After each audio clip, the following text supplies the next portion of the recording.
En Guinée équatoriale, l'activité de vente du bois est en crise. Cette activité économique est pratiquée dans de nombreux quartiers de la ville de Bata. Celle-ci est soumise à une autorisation gouvernementale. Dans le passé, l'activité était florissante. Ici à Biyendem, un vendeur du bois pouvait avoir une recette de 100 000 par jour. Mais aujourd'hui, les commerçants ont vu diminuer leur chiffre d'affaires. Les Équato-Guinéens et les ressortissants d'Afrique occidentale sont impliqués dans ce commerce. Seulement, il n'y a pas la vente. Le marché est assez rare. Ça ne marche pas comme il le faut. Sinon, avant, il y avait vraiment le marché. Mais maintenant, le marché est rare. Par jour, comme ça, on peut vendre au moins souvent 75 000, souvent 100 000.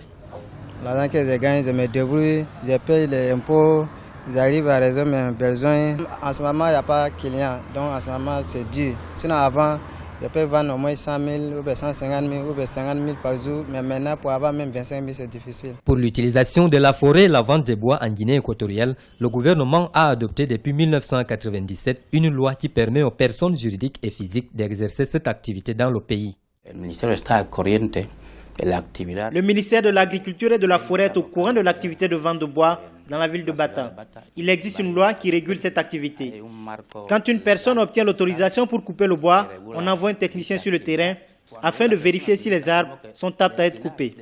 Et enfin, nous contrôlons aussi le transport du bois jusqu'au point de vente. La vente des bois dans les espaces publics de Malabo et Bata est un phénomène qui existe depuis quelques années. Cette activité économique s'est étendue dans les autres villes du pays au cours des 10 dernières années.